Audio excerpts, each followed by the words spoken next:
Tensions, woo, they hit a new boiling point between North and South Korea today. North Korea blocking South Korean workers from their jobs at the jointly run Kaesong industrial complex. The factory is considered a barometer for relations between the two countries. So this is a major move by Kim Jong-un. But he is hurting his own people, choking off his country's economy by doing this. By some accounts, there is about $2 billion worth of goods that are generated by the complex. It employs 50,000 North Koreans. Here for more on this is WikiStrat Global Consulting Senior Analyst and Fox News contributor, Lisa Daftari. Lisa, thanks for coming on the show. Let's start with the money part of this, because this is what it's all about. What is the financial impact of this on North Korea? It seems like he's really shooting his own country in the foot. Yeah, you just took the words right out of my mouth, shooting his own country in the foot. I mean, there's different effects to what the closing of this industrial complex is going to have, but it's mostly going to be on North Korea. As you mentioned, this complex brings in about $2 billion for North Korea every year. They have 50,000 people that are employed by these South Korean companies. And here's a little thing that most people don't know. South Korea pays the North Korean government directly, and then they pay the people. And some reports say that they take up to 45% of the people's earnings. So the government is making money off of this. And let's be real, the North Korean government is already in shambles under sanctions, food shortages.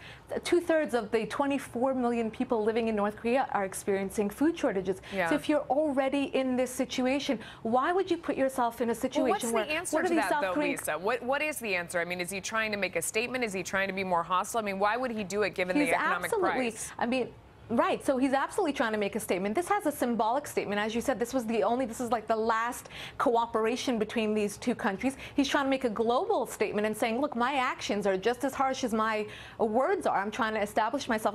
I'm trying to declare myself as a nuclear power. I want to play with the big boys, and this is the way I'm going to act. And in the past, he's made, or North Korea has acted brazenly. His father, and now he's doing the same, acting brazenly in order to get concessions and in order to loosen the sanctions, to get food aid.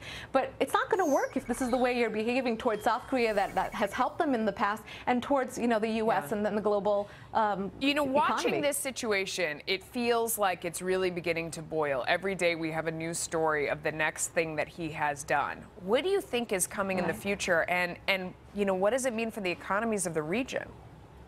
Right. So the very dangerous thing here is that the smallest provocation can turn into something much larger because of the U.S.'s vigilant attitude towards this. They're sending help over to South Korea. South Korea has been waiting for this for a long time. We have no reason to believe that the North Koreans are bluffing.